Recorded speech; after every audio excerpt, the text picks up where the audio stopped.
বিপুল পরিমাণ অর্থ বিদেশে পাচার হয়েছে। বাংলাদেশ ব্যাংকের হিসাব মতো এর পরিমাণ হচ্ছে 26,58,000 কোটি টাকা, বাংলাদেশের বার্ষিক বাজেটের 5 গুণ। এই টাকা যদি বাংলাদেশের ভিতরে থাকতো তাহলে বাংলাদেশ আজকে কোথায় চলে যেত? দুর্নীতি এমনই একটা মহারোগ, যে রোগ সমাজের আর কোনো কিছু বাকি রাখে না। এই দুর্নীতির কারণেই সমাজে সন্ত্রাস হবে, দুর্নীতির কারণেই লম্পটরা লম্পট্য করে টাকার বিনিময়ে রেহাই পেয়ে যাবে, দুর্নীতির কারণে নিরীহ মানুষকে স্লটার করে জবাই করার পরে সে বেঁচে যাবে তার টাকা পয়সা দিয়ে। এই দুর্নীতির বহু রূপ আছে। মানুষ মনে করে শুধুমাত্র ঘুষ আর চাঁদা এই দুইটাতেই বোধহয় দুর্নীতি, না, অবশ্যই এই দুইটা বড় মাত্রার দুর্নীতি, কিন্তু এর বাইরে আরেকটা বড় দুর্নীতি আছে, এটা হচ্ছে বুদ্ধিভিত্তিক দুর্নীতি। বুদ্ধি দিয়ে জনগণকে ঠকিয়ে, জনগণকে ঠেকিয়ে নিজের কপাল গড়ার বুদ্ধি। এটা তারাই করতে পারে সত্যিকার অর্থে দেশ এবং জনগণের প্রতি যাদের দায়বদ্ধতা নাই, ভালোবাসা নাই, মায়া নাই।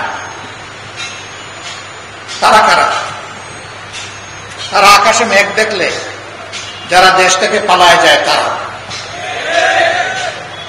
এই দেশ যদি তার নিজের দেশ মনে করত, জনগণের কাছে যদি দায়বদ্ধতা মনে করত, তাহলে নিশ্চয়ই তারা এই অপকর্মে জড়িত হতো না।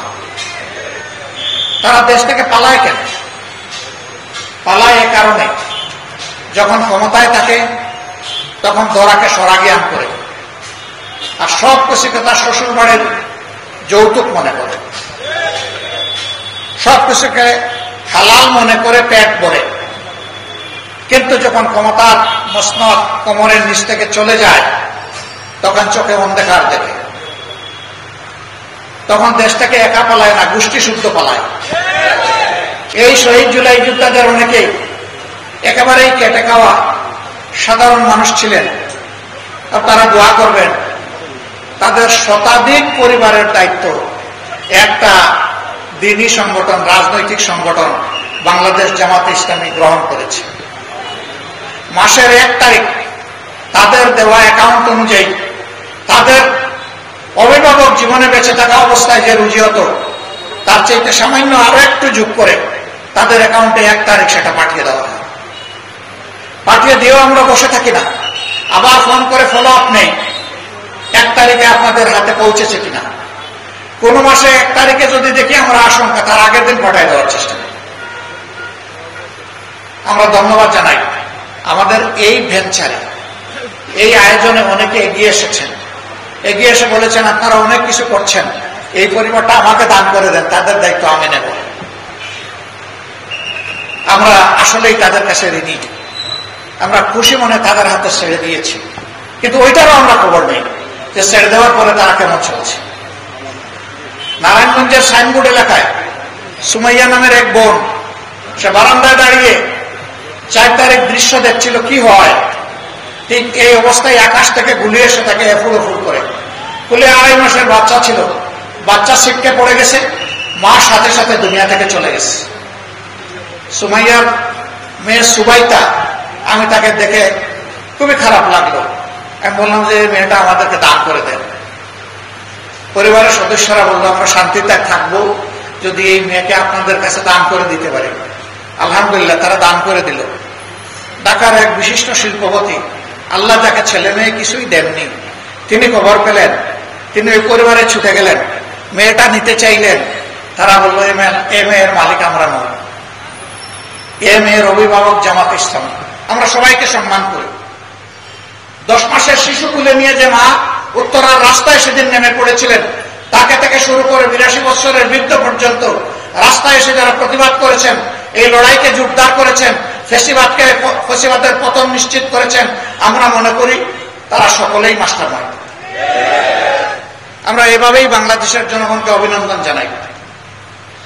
বন্ধুগণ, অবশ্যই দেশকে সুশৃঙ্খল অবস্থায় আনতে হলে আমাদের একটা কার্যকর নির্বাচন লাগবে। সেই নির্বাচনটা আমরা আশা করছি আগামী আগামী বছরের প্রথম দিকে ইনশাআল্লাহ অনুষ্ঠিত হবে। কিন্তু সেই নির্বাচনটা কেমন চাই? আমাদের স্পষ্ট বক্তব্য, অতীতের বস্তা পচায় ধারায় নতুন কোন নির্বাচন চাই না, এবং এমন কোন নির্বাচন আমরা মেনেও নেব না। এই নির্বাচন হতে হবে স্বচ্ছ, এই নির্বাচন হতে হবে সকলের জন্য লেভেল প্লেইং ফিল্ডের উপরে, সমতল মাঠ নিশ্চিত করতে হবে, প্রশাসনকে নিরপেক্ষ করতে হবে, কোন মাস্তানতন্ত্র চলবে না, কালো টাকার খেলা মানব না।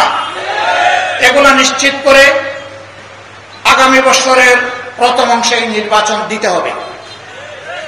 নির্বাচন বিলম্বিত হলে কিছু জটিলতা সৃষ্টি হবে, বুঝ আমাদের আছে, কিন্তু আমরা কোন প্রিমেচিওর ডেলিভারি চাচ্ছি না।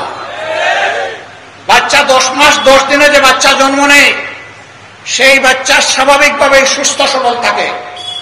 6 মাসের মাথায় বাচ্চা জন্ম নেয়, তাকে ইনকিউবেটরে রাখতে হয়, ওই বাচ্চা সারা জীবন দুর্বল থাকে।